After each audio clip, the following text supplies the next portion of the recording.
Good evening and welcome to another episode of Have Game Will Travel. I'm your host, Bennett Newsome, also known as Damn It Bennett out in gaming world, but I'm the Director of Esports Growth and Development here at Full Sail University, and I'm super passionate about exploring the diverse world of esports and gaming beyond just skill level.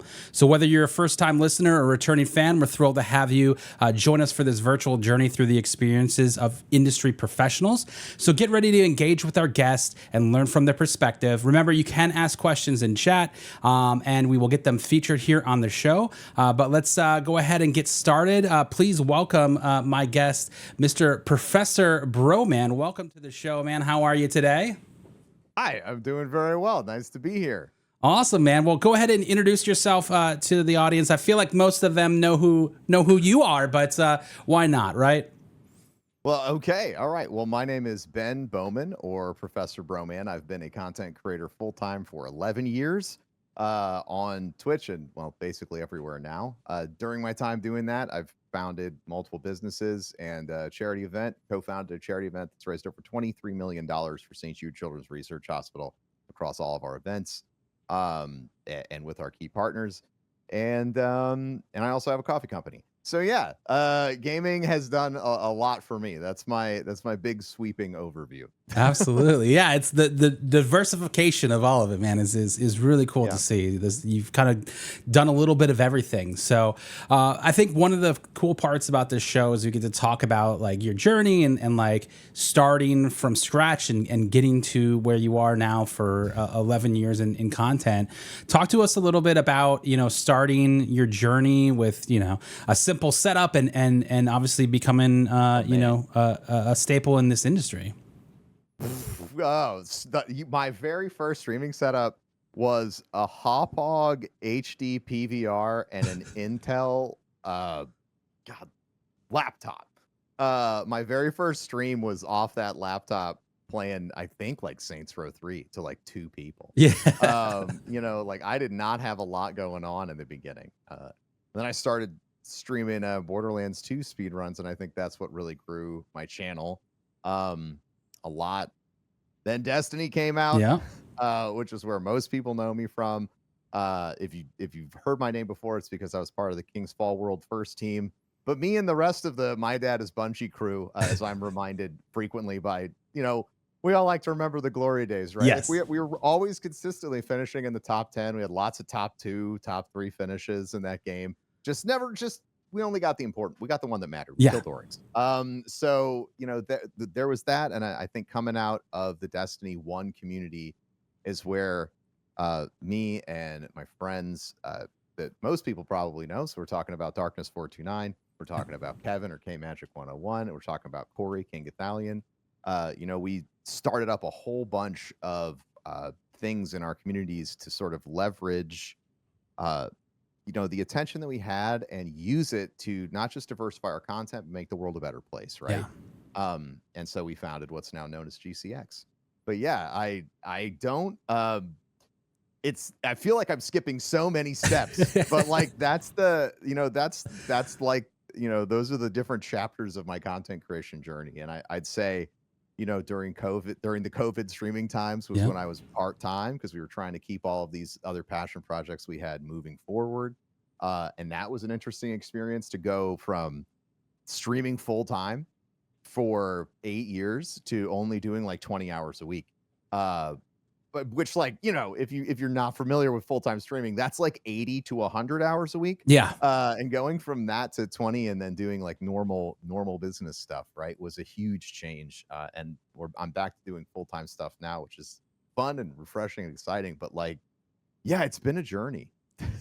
So have you always been a gamer? Has this just been something that has been part of your journey, from when you were young, or has this passion obviously like evolved over time, turning it into a career and streaming?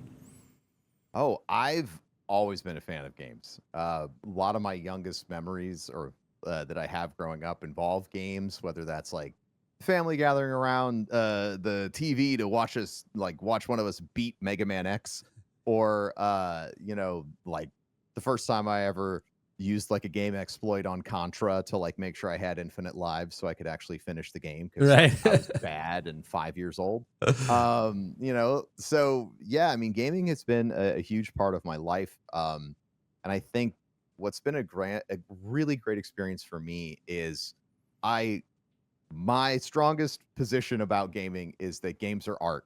And the more I have experienced games throughout my life, the more I've come to appreciate games as art. So whether that's, the fun, silly stuff I was doing really seeded this passion that I have for gaming as like an experiential artistic medium. And I know that sounds really high-minded, but like it is the reality is we've all played games that make us cry, that make us laugh, that have changed our perspective on things, that have opened our minds up to new worlds and possibilities.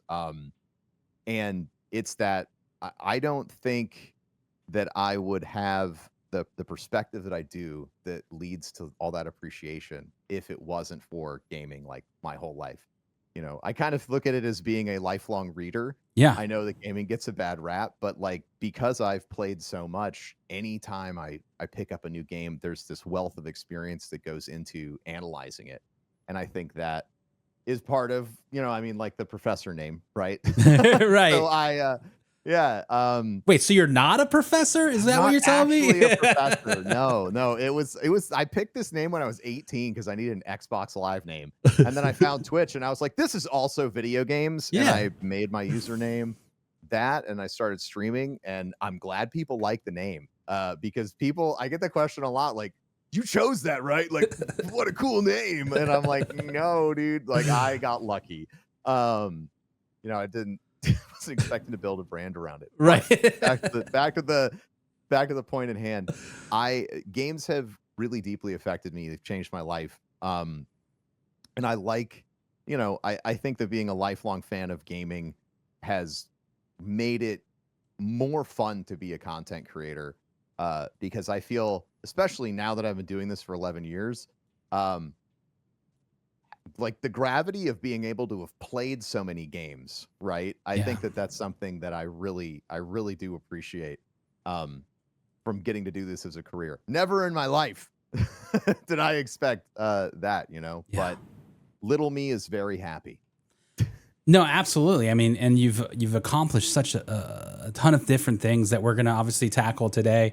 But going through this, did you ever have any like influences or like mentors along the way that kind of helped you, direct where you were going and kind of help you continue to establish yourself as a content creator? I had really good friends.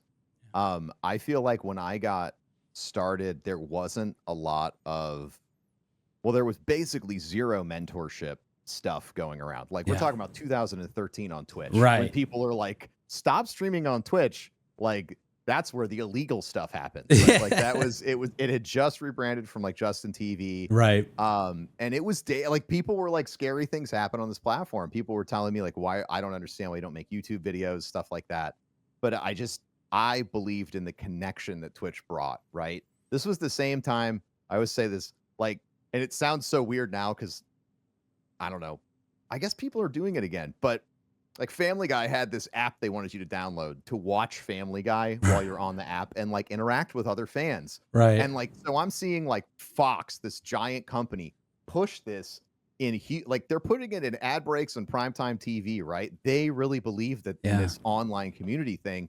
And then I opened up Twitch for the first time when I found it, and I was like, oh, they just did it all in one place, which was like, for me, that was sort of like my roadmap. That's what made me choose Twitch. But like I had, I feel like Twitch culture back then was very open. If you were a sincere viewer for any broadcaster and you were there for more than like one day and asked like, hey, how do you like stream? Like what camera are you using? Right? Like you could hang around in channels and get answers, right? Yeah. And that was really important because it wasn't a fully built software system. Like now you have an app for everything. Right. Yeah. Back then it was very low tech, right? Like I remember moving from like OBS to OBS Studio for the first time and it crushing my brain. Yeah. To go from like the limited feature set to OBS Studio, which is a full, like, you could run an NHL broadcast Oh, on yeah. that thing. You know, so I feel like the mentorship was sort of everyone in the space learning together at that time. And I had, great friends in King Ithalian and everyone else I met along the way. But I feel like Corey and I, especially in the beginning, really helped each other figure stuff out. Yeah. When it came to tech, or like what works with like alerts or like whatever. I mean, I was on Twitch so long ago, there was a debate about whether or not you should accept tips. Right. Like just stuff that sounds so insane. Yeah. Like you'd be like, why are people even talking about that? Right. So I think that there was a lot to navigate while Twitch was sort of finding, in general, like Twitch was finding what its culture was.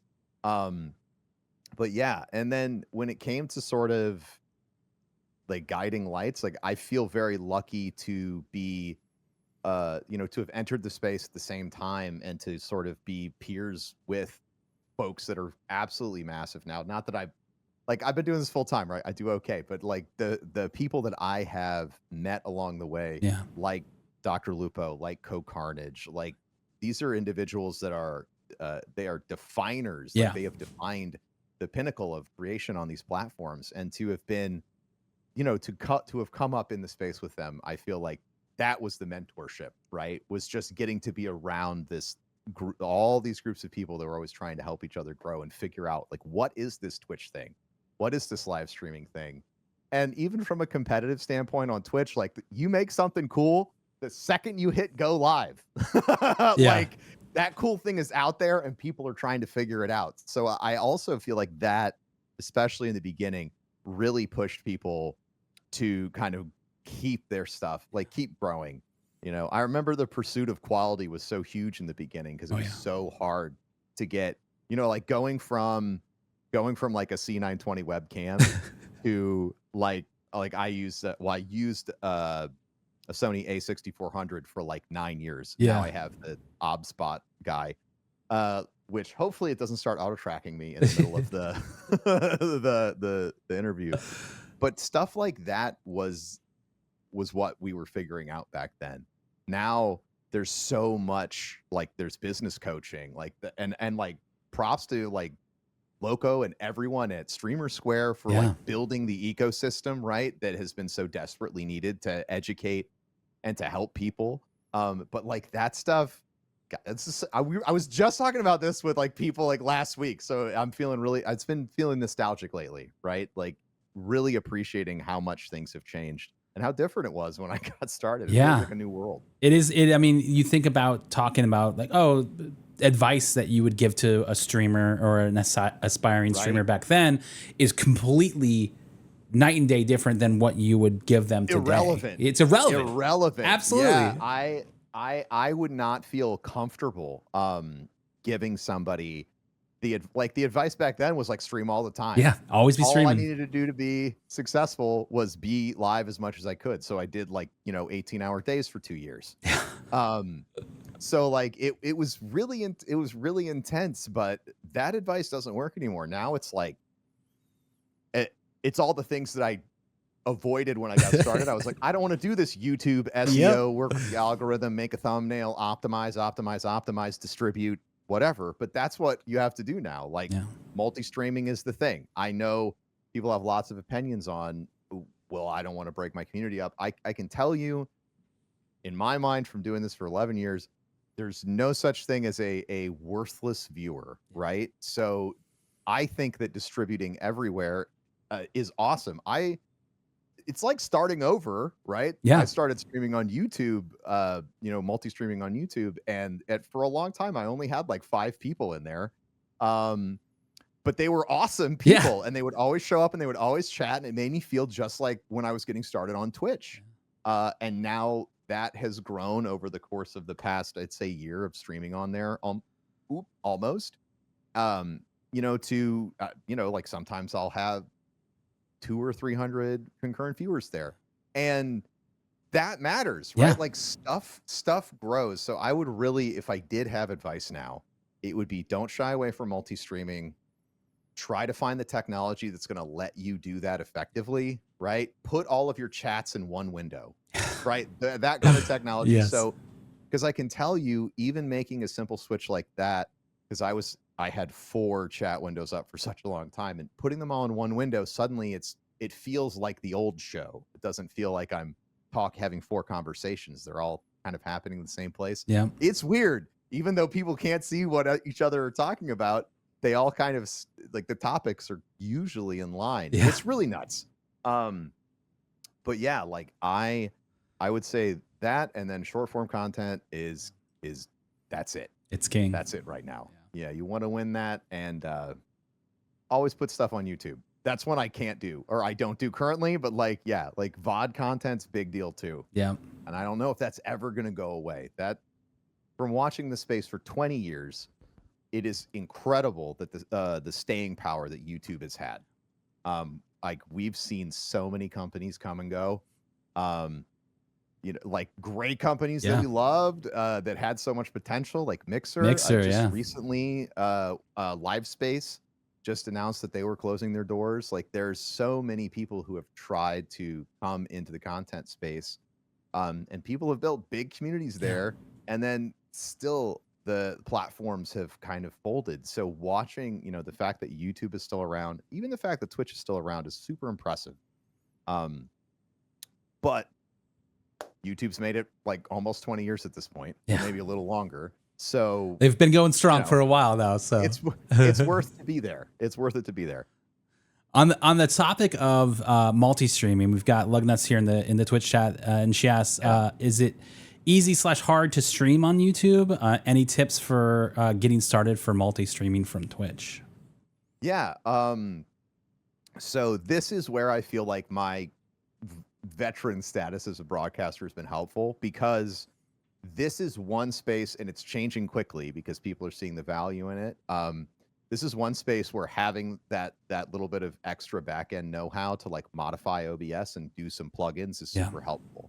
So what I would recommend, and I'm going to open my OBS right now. Hopefully it doesn't make this camera explode, but I want to tell you exactly what I'm using, right?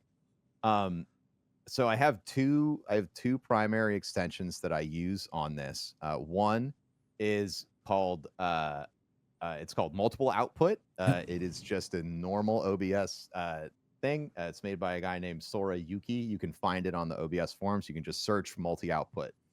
This allows you to, using the same encoding that you're send to Twitch, it'll just grab that signal and throw it to any endpoint you want.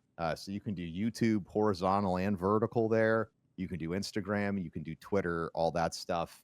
And then I use Avim's or Avium. I have dyslexia, maybe? so it's Atom. Yeah, I have dyslexia, so it's hard for me to get the names right sometimes, especially with tech, where sometimes it's just like letters on a board.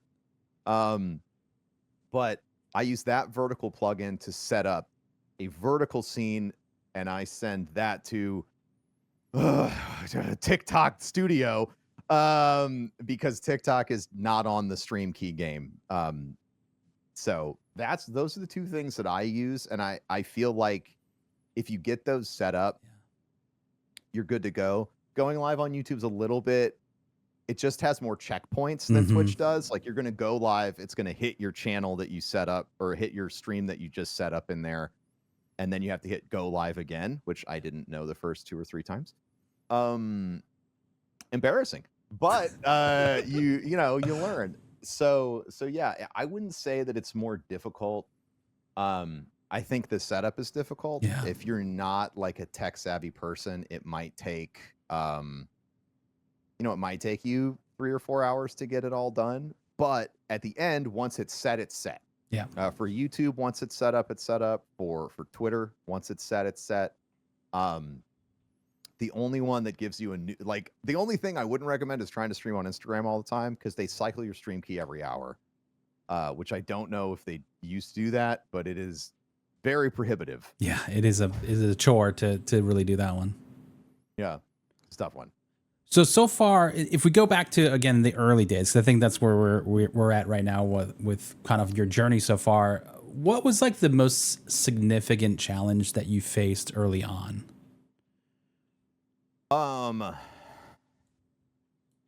Trolling.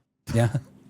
I mean, like, that was something, like, I um, I had a lot going on in my life that wasn't super awesome when I started streaming, and so I was very vulnerable, and so I didn't know how to deal with trolling very well. I couldn't handle it. It would bother me all the time. Yeah.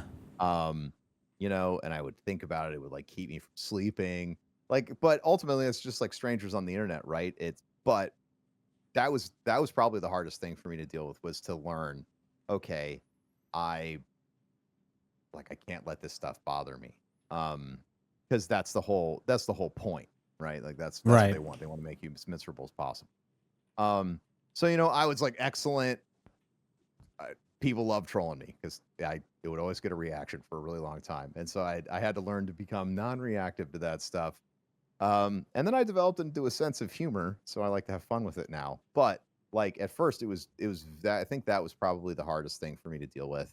Um, and then the second after that was probably like learning how to work with companies Okay. back then, because like that was like there was just nothing there. It's Now new. there's like Yeah. agencies, and there's cool places like Lurk It and all these Yep. other folks where you can kind of go, and there's a marketplace, there's an ecosystem where it's all set up for you to interact, right? You might apply to 100 key programs and only get one, but guess what? Like you're getting your name in front Yeah. of somebody to talk to them. All of this stuff that like was literally impossible in the beginning, right? Like I've been doing this so long that people at companies that I worked with would like have internal debates about whether or not we were supposed to be called influencers, or whether or not we were supposed to be called content creators or Right. streamers or broadcasters or whatever, and everyone had like strong opinions about it. I think that I don't know why I keep going back to that, but it's just been so interesting to me to see how this language that was like hotly debated when we got started is now just like the standard practice for the entire space. Yeah. So maybe the takeaway or the thing to learn from that is like it's really hot when people are trying to figure things out, right? Like people, they fight. You're gonna fight. You're gonna have different opinions. You're gonna have different ideas. But it's all part of forging something, right? Like we are bringing something into existence in the content creation space and in gaming that has like every day it's something new. It's a whole bunch of stuff that never existed before. So you're gonna have some bumps in the road, but eventually it'll just become the thing that was hard will just become normal, and it won't be so scary anymore. Yeah. And I mean, that's great. That's great. I mean, I totally agree with you in the idea that what was almost gate kept in the old days of streaming was like, well, you had to know the right influencer person to get you a key for this. Like now it is very open and public, which is great because I think it's providing opportunities for new creators every day to get an opportunity to get a break, which is always a huge deal. Speaking of kind of breaks, a big one I really think for a lot of content creators came around something that you guys really kind of created and nurtured, and that is GCX, formerly Guardian Con and Destiny Con before that, Destiny Con, and Sweatfest before. Sweatfest, Talk to us, 16. Talk to us a little bit about that and just what GCX is and why you guys did what you did. Yeah, well, it all started in a bar. So the story of GCX is just, in my mind, it's a story of saying yes to stuff that you don't expect, right? In 2015, me and King Cathalion, Corey we were like, let's do a meetup, but let's do a meetup with like a month of time in advance for our communities, right? Just so as many people can come as they want. And then I skip a whole bunch of steps. I don't know how it happened, but we ended up with like 42 content creators, some of them traveling internationally, to come to Florida in the middle of the summer to hang out at a Miller's Tampa Ale House that is now a FedEx building. Oh no. It's closed. It's gone. Wow. His memory is cooked. But to show up there and we had 1,000 people show up. And the next week, we all kind of sat down before our podcast and we're talking, and Kevin, or I guess this is a little before, but like, Kevin has experience in he had experience in doing events. We had all these people show up. I had experience from the speedrunning time to like do charity stuff. And we just sort of were like, what if we just said yes and we try to do this again, like at the fairgrounds, make it a one-day experience. And then I asked the one question that changed the direction of my life, which is, do you guys think we could do a charity thing for this? Yeah. And I think a lot, especially now that like St. Jude Play Live's having their 10-year anniversary this year. GCX will be having its 10-year anniversary next year. And I'm always reminded of what like was such a simple question. But that year we raised $500,000 for the kids at St. Jude with a PayPal link that I yoinked from their front page and put into Streamlabs. Or I think at this point it was Nightbot's Night Dev alert system. I think so. And we ran, I ran a donation through our link and I got a receipt from Allsac and I said, we're doing it. Yep. And then we raised $500,000. And then it grew from there, right? And I'm always honored because it was like an idea from my head, but it would never fucking work unless everybody else. Sorry, I don't know if we're supposed to swear or not. Yeah, you're fine. Okay, it would never work unless everybody that we asked said yes to participate in it, right? And so every year we've had 42 different content creators. We've over 250 people at this point have joined us on the various charity marathons.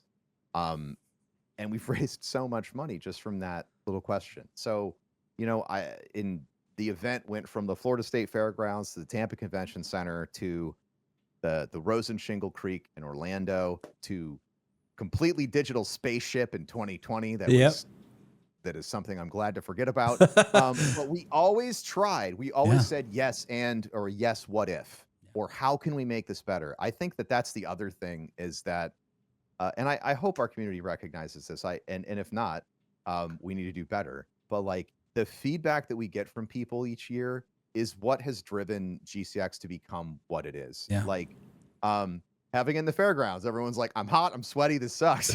Like that was fun, but I'm hot and sweaty. It's Florida in the summer. And the summer thing was something we could never change because that was the only time there weren't other conventions happening, right? This was back when E3 was a major player. It doesn't exist anymore.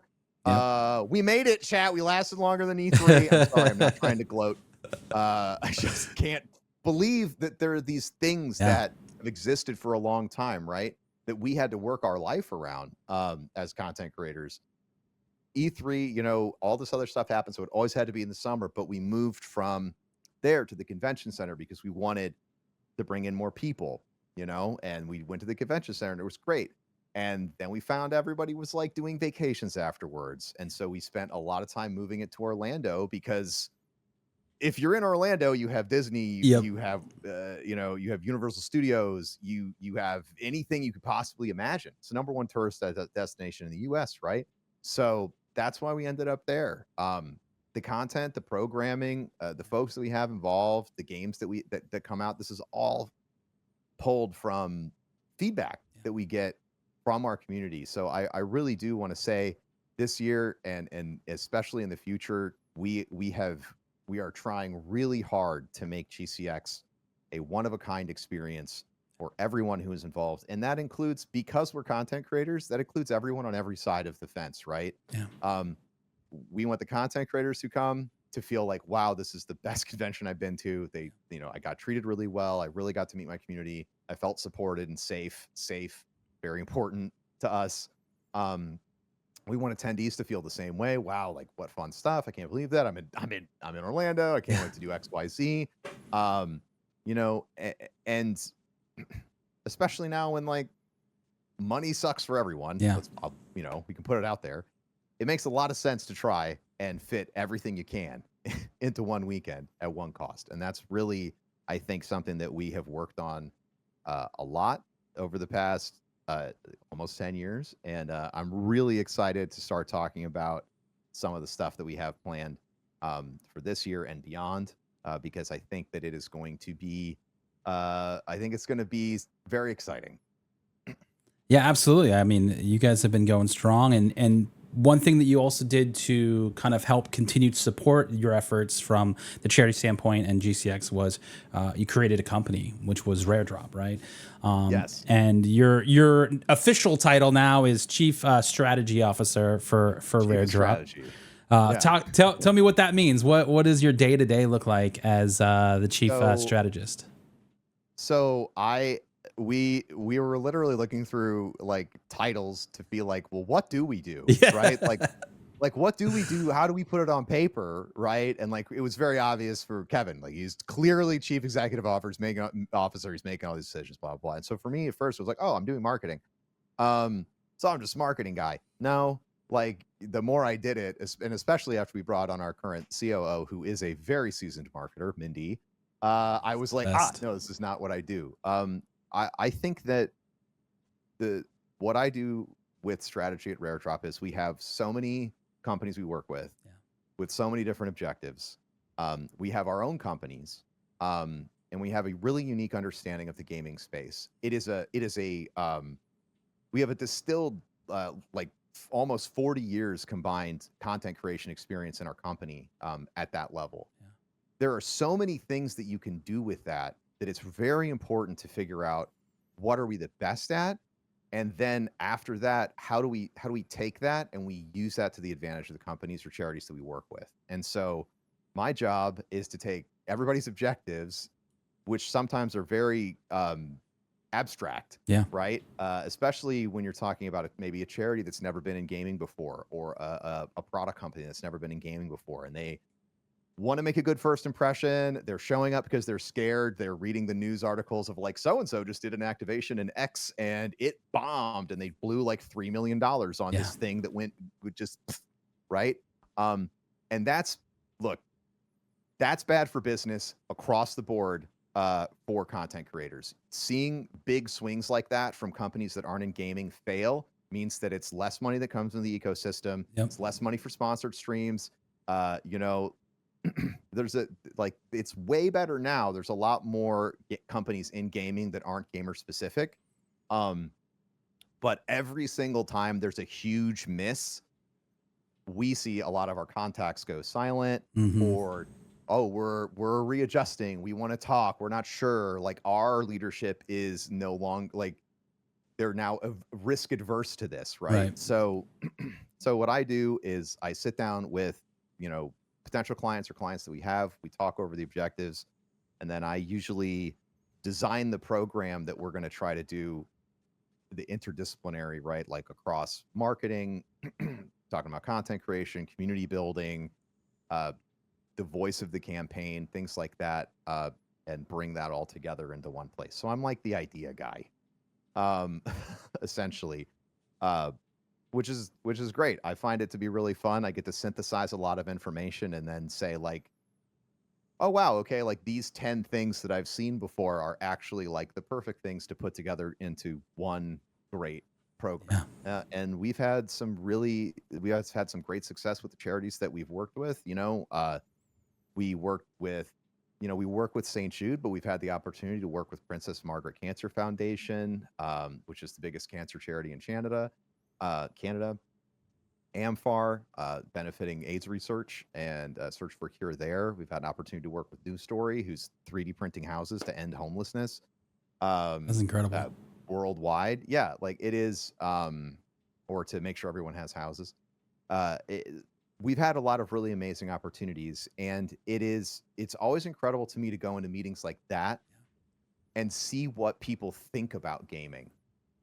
Because our opinion, the opinion of the gaming space is always in flux, and it's really fascinating to me to see like, okay, like we're here, your company is going to put rubber to the road and you're going to try and build something in gaming. What do you think this is? Right? Like what do you think this space is like? And it's always amazing to see like what people think, what they know and what they don't know.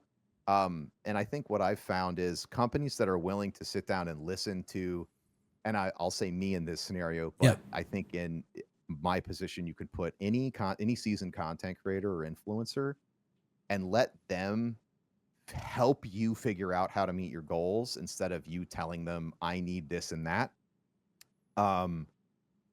this is how it has to be done, and like taking the creative reins. Like everyone we've ever worked with that listened has done great. Everyone who has come in and tried to, let's say, like run a campaign similar to something you'd see on TV or radio, and they just think it's just a rubber stamp, it's gone poorly. Because gaming, live streaming, influencers, all that stuff, especially now, is about relationships first. It's about trust first. And that's why people go to content creators or they go to influencers. Like just today, I played a brand new game. I had a sponsored stream. People are coming and ask my opinion about it. It was really fun. Since there's no rest for the wicked, the new game from the studio that did Ori. Really fun. A great genre blend. And then an extraction shooter. And then extraction shooter. And then there's a DLC. I didn't get to play. The Final Fantasy DLC dropped today. Like there's so much stuff, right? But yeah, like people come to folks with built-in communities because they want to scaffold off of that trust. Because they've made something great, and now all they need is to have people see it. And gaming is great for that. But if you just want to show up and do something flashy, it's going to have to be. And I always tell people, this is my favorite part about my job is like, sometimes people ask for like the sun, the moon, and the stars. And I'm like, okay, here is what that's like going to cost. It's going to look like, and how big it's going to have to be effective, right? Like if somebody shows up and like you're trying to impress people who like watch explosions all day on a screen, right? Like it's going to have to be really flashy, right? You're going to have to do something that can penetrate the dopamine receptors of someone who's played like Helldivers 8 hours that day. And it's fun to have those conversations, but I think that what I enjoy is working with companies that like to take it slow and learn. I think ultimately long-term success for me as like an individual and in my job is, we work with enough companies that, like the Fortune 500 finally get like, we need an influencer division. Right. We need, I don't know if it's like a director or a C-suite. It probably depends on the company, but that benefits everyone, right? Like for my long-term goal, if I could retire and everyone's like, because of the work the team did at Rare Drop and all of these other great companies and great influencers that are now starting to work in the VC space and everywhere else, they're starting to see the acumen and the level of importance from an investment standpoint, which that's what people are looking for. I'd love to retire and have been a part of helping to install that, because if content creation can be super lucrative, super easy, and a great part-time or full-time job for somebody, because the systems are in place across the board to build healthy relationships with you as a consumer and healthy relationships with the people that represent their products, I think that's a huge win. Because when I started in this space, it was rare. It was very rare for you to sign a contract where you were not getting screwed. It was predatory. People did not have your best interest. They were looking to make a quick buck off of you, and it was tough. It was really tough. So things have changed a lot, but I would love to keep moving that forward. That was a super long answer. No, great answer. Great answer. And I'm sure you probably like still took the really crappy deal because it was like, hey, I need to back then make some revenue here. Absolutely. Like I need the money. It's and I think thankfully a lot of the contracts and stuff. And if you watch streamers, you've probably heard them all joke about a ridiculous contract that they've signed at one point or another. But like a lot of the stuff that was in contracts that I signed back then have, like, those clauses in contracts have gone to court and they've been found to be completely like frivolous and unenforceable. Like there's no reason you should own access to this person's rights in perpetuity throughout all universes just because they walked into your after party. Like that's not, so like those kind of things, the really predatory stuff got, you don't have to worry about it. Like I'm not thinking about contracts I signed 10 years ago. You're right. Thankfully, because it's like, oh, no, it's been settled. So, but yeah, I mean, improvement for the future, ease of use for the future is huge. Those are the those are the projects that I really like putting my time into, even if it's not something that we're doing at Rare Drop, like the company River, who's been doing. They have like AI vision and capture for streamers to help automatically discover your most favorite moments to improve your workflow, things like that. I've had the honor of being, like seeing them grow over the past 2 years, and it's really cool to see products like that show up, Yeah. and expand the space. And products like that are also fantastic for external companies that are looking to take advantage of 100 hours of B-roll that they may have shot, or things like that. So again, that's where that's the fun place for me, and that's kind of what I do on a day-to-day basis is, oh, this new tech just developed here. Do any of these clients want it? Would it help them? Yeah. Could we get new business? Everything that we try to do at Rare Drop's always going to be really value additive to a company. I don't ever want to work for somebody who feels like they're just writing a check to us and getting nothing out of it. Yeah. Like I said, ideally, some of these companies, if we get to work with them long enough that they learn the right way to do things, and then they take us and they're like, okay, well, like now we have our own team. Excellent. That is the best possible outcome. Because then we can go help other people do it again. Yeah. I think it's all about that long-term relationship too. Yeah. Back in the day was such a easy, okay, thanks, bye. And you never talk to them again. But, in this space now, you see a lot of people that are continuing that keep going with different opportunities and keeping that relationship, really vibrant and alive. And I think that's obviously like what anybody wants, right? Like you want this opportunity to keep growing together as partners or whatever. So that's really good. To go back into your kind of like the whole idea of diversifying, Right. You also have King's Coast, which is a great coffee company, right? But you've also done, kind of consulting for free water. Talk to me about kind of being able to be in multiple places at the same time. How is this possible? How have you been able to balance, all of the things that you are doing? Sometimes it's very hard. Like, I like end of quarter is always really stressful because, like, if one company has a crunch, cool. But if everybody's crunchy and then there's a project and this all this other stuff, right? It just all has to happen. It's a little stressful. Yeah. But I mean, for me, like King's Coast came out of like all of our natural passion for coffee and the fact that we lived in suburban Florida and there was just nothing available that was good. That was part of the spark of the idea. But yeah, I mean, Free Water is a company I consult for, and you can check them out at freewater.io. But their whole goal is to provide water that's free because it's paid for by ads. So it's free for the same reason that this Twitch stream is free. I got involved with them because I found them on TikTok 2.5 years ago, and I reached out because they donate 10 cents per every bottle of water they distribute to water charities. So like Well Aware is the charity that we work with. And to date, I think we've installed 4 wells. That's awesome. Or 4 water systems. So it's not just wells. That's why we like Well Aware. They contextualize the solution to the people that they're working with, which is the right way to provide an asset or access to a resource. You don't just want to show up and stamp something into the ground that ends up not being used because it made no sense in the first place. So besides the point, I started working with Free Water because I reached out and I was like, hey, could we work together for GCX? I think that you have an incredible product. I think you have a great idea. I'd love to like distribute on site and have our sponsors be able to buy the ad wrap, things like that. And the startups are startups, right? That was not something that was possible at that point in time.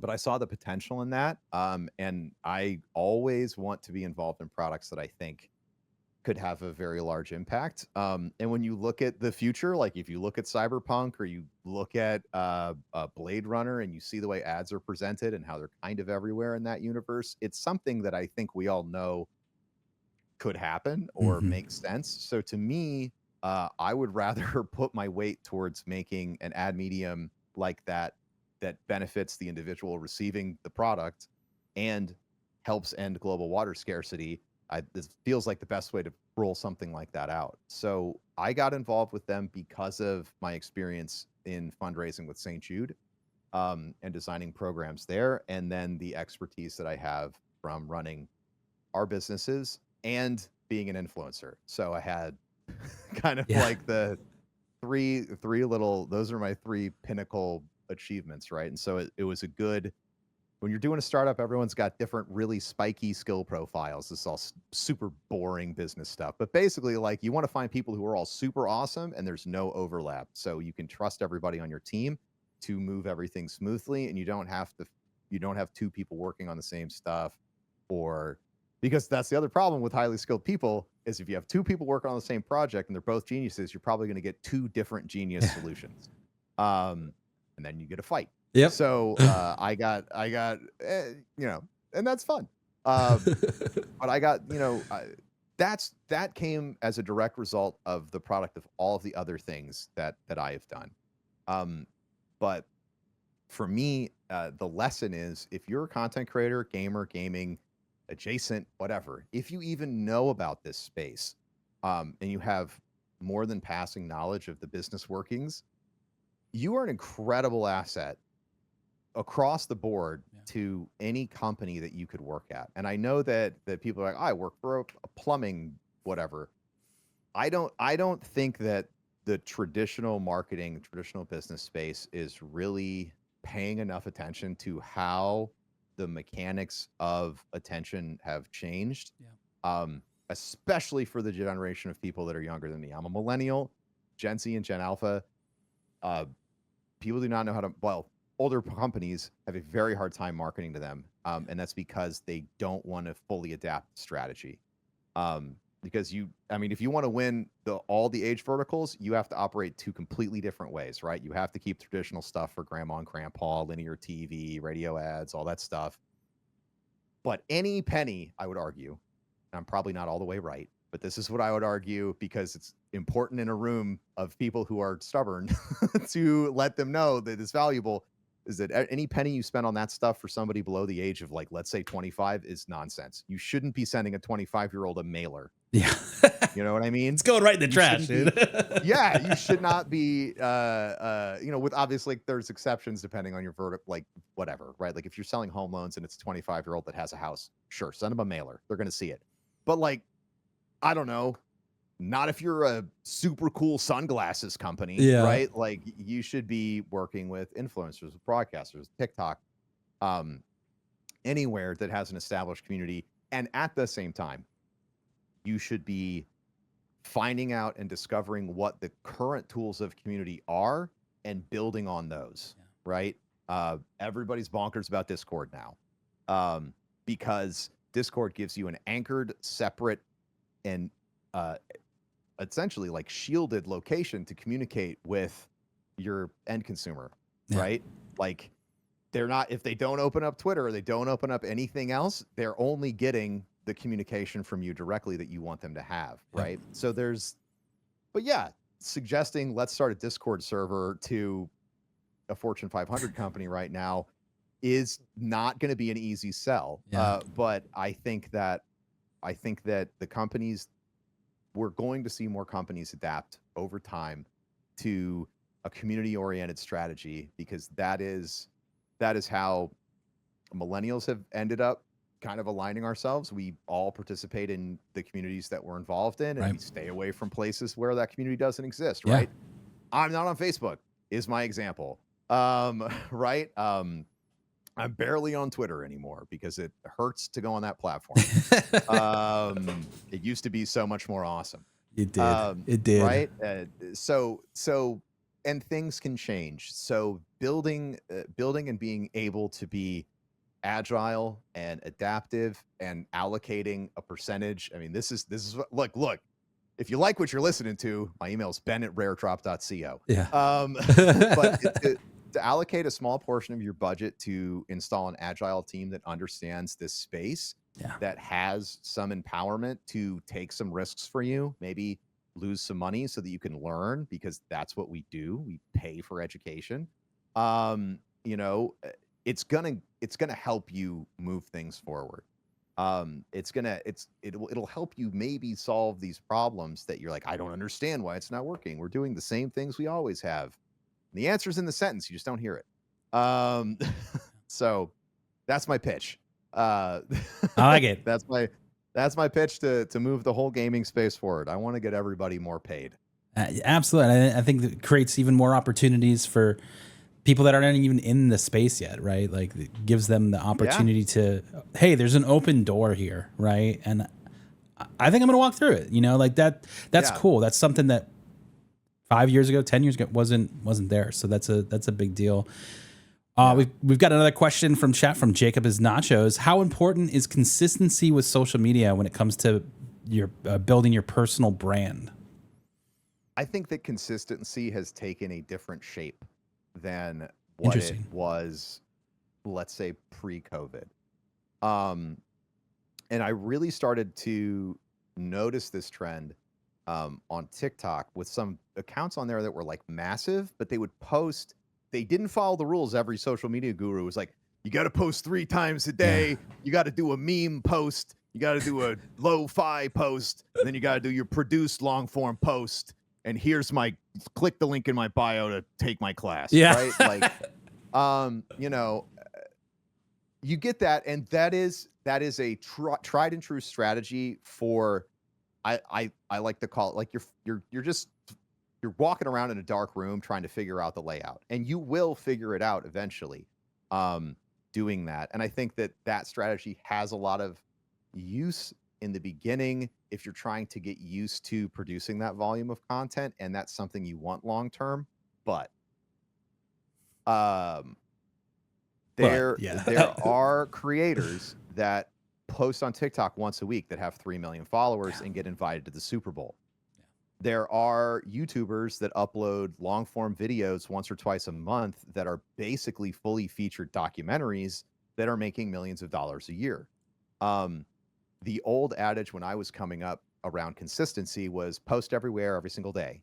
And what is happening now, and we're going to borrow a little bit from like the dead internet theory, is that there's so much content that there is degradation across the board when it comes to you finding what you want. So if you can create content that is very pointed and is going to give people what they're looking for, I don't think that this idea of posting consistently everywhere is a must. I think that what you need to do is find a volume and pacing that fits you, because your audience will learn what that is. Yeah. If they're used to you posting that much and that's how you got big, it's going to blow up in your face. If your audience is like, okay, wild statement, Ben, prove it. Okay, if you only stream Destiny your whole streaming career for 5 years, people are going to keep you beholden to that. Yeah. Right. And it's going to be, I still get people bothering me about whether or not I say bothering, but sometimes it's trolling. Sometimes it's not. Sometimes it's genuine curiosity. But because I was so consistent with that, people continue to expect it because I built that expectation. Yeah. So what I would say is you have to think about what you're capable of doing long-term and what you might want to do long-term. So what I would say is you can take time to produce high quality content, but once it's out, it is as much distribution as you can on that, right? Like always point people, I just made this documentary. I spent 300 hours. I just made this video, right? Talk about it, post clips from it, things like that. But if you don't have anything, if your core medium is this 1.5-hour video that you launch once a month, unless you really love the like building in public style of content, right, unless you really love the documentation, and I mean love it, like you love putting your phone in front of your face and be like, I have writer's block today, dude. I can't figure it out. And that, like, some people are like that. Props to you. But unless you really love doing that, adding it to your schedule is not going to make you a more creative person. And it might actually make it harder to be creative. I know I have tried everything under the sun. I am a ruthless experimenter when it comes to my content. I always want to try things and find out what's new. Yeah. So I would say, it's the most important thing is to go out there and do what you like. And then as you're doing that, find the other things that feel good. Yeah. 10 years ago, there wasn't that opportunity. If you were on Twitch, you needed to be the best Twitch streamer you could be. You Yep. could do other stuff you want, that's fine. Now, like, you can kind of do whatever. I think that the personal brand is going to sort of be this ever-evolving blend of multiple platforms. It's never going to be, or well, I shouldn't say never because we don't know, but there isn't a current trend that I recognize that would suggest that we're going to go back to this monolithic social media structure we had, let's say in 2015, where it was Facebook, it was YouTube, and it was maybe Twitch, right? And that was it. And if you weren't in any of those places, you didn't exist. Now, there are people who are that have 25 million followers on TikTok. They could live next door to you, and if you're not on that platform, you wouldn't know. Yeah. You could be. I mean, these are like you could have like legitimate millionaires living next door making crazy YouTube money. They could have a 30 million subscriber channel. You might not know because it's become that much more common and that much more distributed. And that goes back to communities, which is part of what I like. That's the thing. And all these communities are cordoned off. They're sanctioned. Like there's lines between all of them. They don't cross over. So figuring out which communities you want to like interact with for your personal brand is key. And if you're a brand trying to utilize personal brands, thinking about it that way is very helpful too. I agree. I want to get this question in here before I know we're running out of time, and I obviously want to give you some time to promote where you are. Great. But Kobe Adventures asks, and we kind of tackled this in this last one. You were just kind of going into it, but I think this is a good and a great question because at Full Sail we have a varsity stream team of aspiring streamers that are building content and they're just getting their kind of start. And this question comes up a lot. And the question is, when it comes to starting out streaming, do you suggest building your identity beforehand, like your branding and your overlays, camera setups, gimmicks, all that whole 9 yards, and building from there? Or do you think that you just start? I would love to get your opinion on that. All right. So because I've been doing this for so long, I have I don't have examples of this from my life. I only have current examples of people who are being successful right now. And what seems to be going really well for personal brands, especially in the streaming space, is as rugged as it can possibly get. If you look at Jinxie, you look at Sketch, and you look at Queso, their setups, that's what I started with. They have millions of followers. Yeah, millions. The first time I saw any of them was like a TikTok clip of, I think Jinxie was celebrating like 1 million followers. And he was like, oh, I got 1 million followers, still got the same setup. He flips his camera around.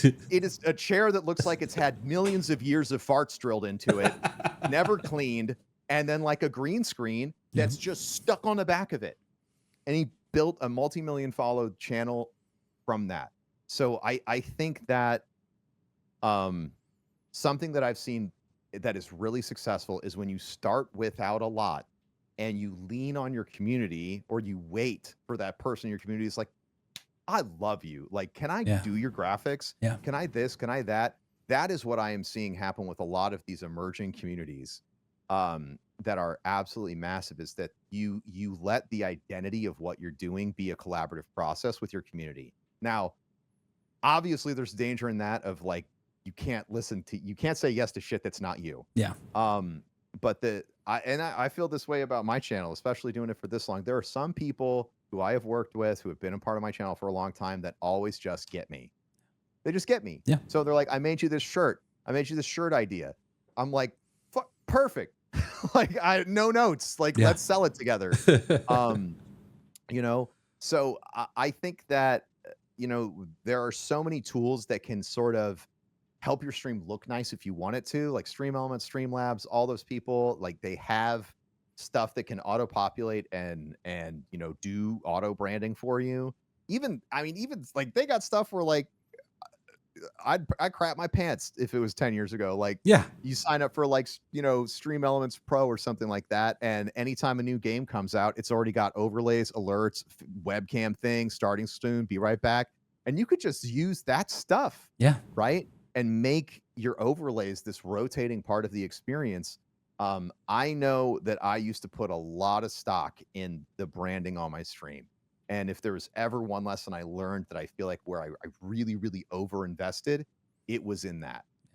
I will say I think the raid guys, those were awesome the and raid definitely a guys were great sick. investment. Like the raid guys were sick. It was really fun, but like I don't play that game anymore. yeah, right. So like it again, like a learning process, right? I went hard in the paint on that one. Oh yeah. So yeah, I'd say that streaming and really discovering what you're making content, discovering what your voice is, and then sort of following that up with like, what do I like is big. You know, I went through so many different iterations of my personal branding, and it wasn't until I arrived at this one that I really felt happy. And that's because it was the first time that I sat down and I asked me, you know, I was like, well, what do you want? And I had to be comfortable telling myself like, I don't know. And so I spent like 6 months trying to figure out like, what do I want? What do I like? And we ended up on the crazy fluid, cymatic, like sound responsive branding, because it's the intersection of like music and art and science and all of these things that I like. And so I just had to find something in the physical world that represented how I felt. And did it fit really well in a nice clean branding that's like super easy to slap on a shirt? No. Yeah. But I didn't give a shit, right? Yeah. It felt good to me. And so, and then, you know, like if you got weird branding, it just gives you an opportunity to figure out how to do new stuff. So, you know, yeah, I'd say get started. Your brand identity will reveal itself to you over time. I'm a big fan of just do it first. Yeah. Just Absolutely. get going. Yeah. I totally agree. Yeah. And it's going to evolve with you along the way. You know, if you started at this and it's that, and then a year goes by, you're going to be like, hey, I really like this idea now. And it's easy to move into that as you go. Yeah. And I will say this, whether you like it or not, if you use it long enough, it will become timeless. Yep. And I know that it will. There are some people I know on Twitch that have never refreshed their branding. And I feel like if they were to do that now, it could be detrimental to them. You know, so it's really, you know, you could like, again, it's just like what you like. Like now I'm just thinking like, what if you did all of your emotes, like everything, all of your channel design, all of your alerts was just stuff you did in the first 15 minutes of your go live in MS Paint. Right.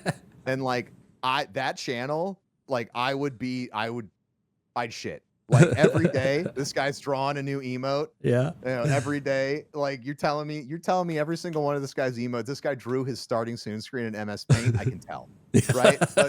But if that's the whole thing, it's like super endearing.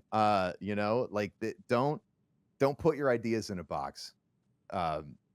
Say yes to it and see where it goes. Maybe you'll end up working with a whole bunch of companies and founding some companies and at a charity event, and you just won't know how it all happened. Yeah, I mean, look at what's the TikToker that would like rebrand companies with the worst logo ever. Millions of views. Amazing. Millions of views. Crushing it. Collabs that you would like, I would drool over, right? Like, you know, she, and again, like just being herself. Yeah. Like doing the deadpan sarcastic, like I'm improving this. It works. Classic. Absolutely. Well, final question for you, Ben. Where do you see content creation going in the next 5 years? Like what do you think is going to be that thing that changes the game? All right. Let's go on record. No. I feel that content creation is in a very unique space right now. It's been feeling to me for about the past 12 months that there's a big shift coming. Yeah. And you know, I remember saying it right before the pandemic, and then TikTok exploded, right? And TikTok and vertical video, if you would have told me in 2018, vertical video is going to take over the internet, you're going to be producing everything in vertical first by the end of the next 5 years. If you're not producing in vertical first, people will be asking you why not. And that was I know it doesn't sound like a fundamental change, but it really was. It changed consumption habits. It changed speed. It also changed the consumer behavior and approach towards being comfortable with an algorithm making the choices for you instead of you actively searching for what you want, like on YouTube. So I don't know what it is, but I do feel like there's a shift. I feel like we're seeing a lot of technological convergence right now. So when I think about things that are very innovative now, I'm thinking about everything that Fortnite's doing with UEFN and opening that up. I'm thinking about VTubers, which that whole sector of the influencer economy has exploded, and that maps to some user behavior for younger Gen Z and Gen Alpha, which is that they would prefer to be anonymous online, unlike our crazy asses. I'm not going to get off on a tangent. But that's how the tangent starts. Yeah, I'm not. The favorite piece of analysis is if there's something that millennials have done that is going to be considered cringe when we're old, it is how much we put our faces on the internet. Yep. And when you look at the trend for younger internet users, the fact that they had to do COVID education on webcam, but nobody wanted to show their faces, they became used to communicating that way, used to communicating through avatars. So again, that behavior is what is going to drive the future of what content creation is going to be, because that is what people are going to respond to. So again, I don't know what it is, but things like UEFN, things like VTubing, things like virtual presence, like at cons and things like that. VR is always lurking in the background. I know that people don't give VR a lot of credit, but the only thing that's wrong with VR that has ever been wrong with VR is that that nobody has brought a appropriately engineered solution to the consumer, right? It's put this ugly headset on. Yeah. Put this really heavy backpack on. Do this dumb shit, right? And in reality, we all know exactly I think instinctively we know the VR killer app or the VR killer thing would be like, I put on glasses, maybe I tuck something behind my ears so I have sound. That's it. I am in the game, and I can take them on and put them off. I don't think, and the headset costs $600 or less, right? Like a console.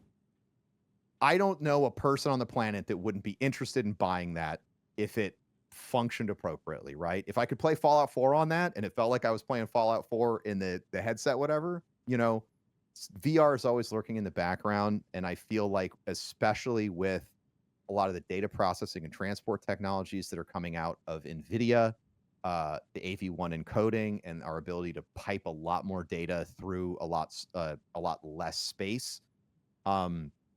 It's creating this ecosystem for potential nearly true live immersive experiences. So if I had to shoot in a wild guess, I would think that perhaps a staple of content creation in the future would be you have your content and then you have your digital avatar content.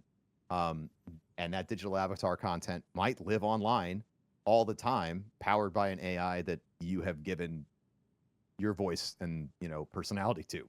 I know that sounds nuts. Not really though. And people are against, like there's a whole AI discussion, but sure, that's a Pandora's box that's already been opened. And so the fight's over. We lost. I'm not a huge fan of the direction things have taken. But I will say that I know within 5 years, I would 100% be able to take all of the video I've recorded of myself, train an AI on it, and I could let it run my stream 24/7 if I wanted to, and people wouldn't know if it was me or not. Right. Because you can almost do that now. Yeah. Almost. And especially if it was like an avatar too. How are you going to... And if it was, and if it wasn't actually me, if it was like, ProfessorBroman, the robot VTuber, 100%. Yeah. Put a little voice treatment on it. It'd be like, oh, well, he sounds weird because he's a robot. Yeah, he's a robot. Duh. So I think that online virtual gathering spaces are going to be big. And I don't know if someone is going to be able to put a platform over top of that. You know what I mean? Yeah. Like, you know, similar like Twitch is like live streaming is Twitch. Like Twitch is the platform for that. I don't know if there's going to be a platform for that. I look at Fortnite and everything that Epic is doing, and I think maybe that could be it. You look at Roblox and you think maybe that could be it.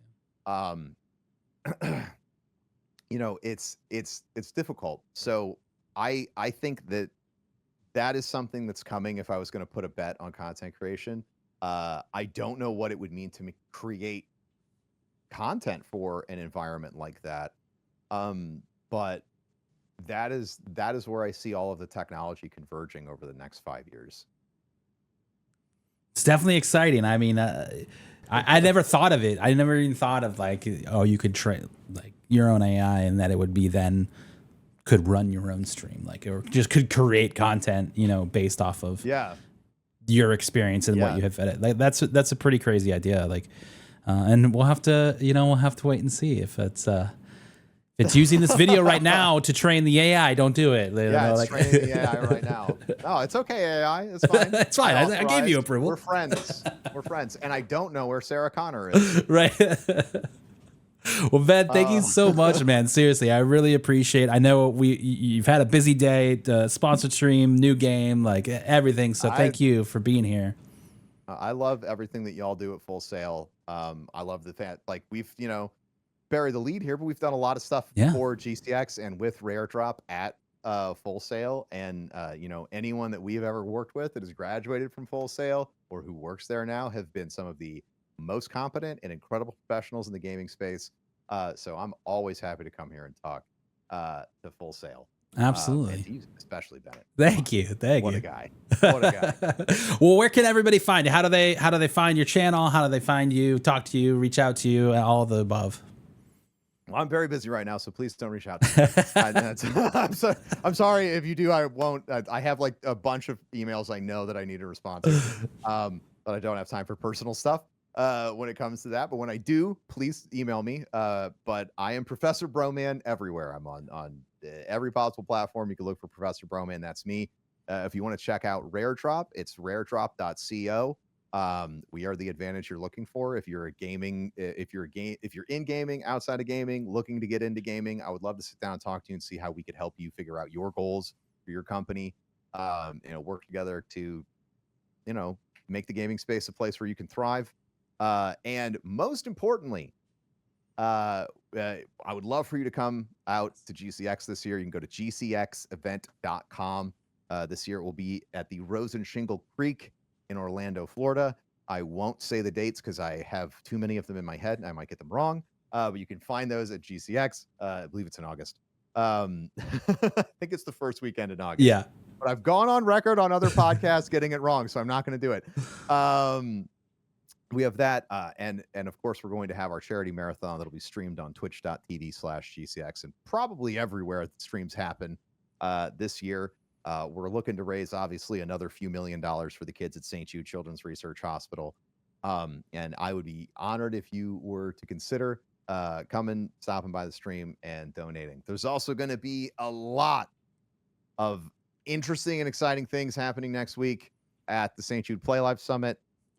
So I would pay attention to that to see some of the new things that we are bringing to the forefront of fundraising. And that is as much as I will say. Yes. Dropping the hints. Well, thank you again, Ben. Exciting. Absolutely, guys. Make sure to pay attention to that. Our next episode of Have Game Will Travel will be on May 2nd at 5 p.m. So we will see you there. But thank you so much for coming today and have a wonderful rest of your evening. We'll see you later. Bye. You as well. Bye.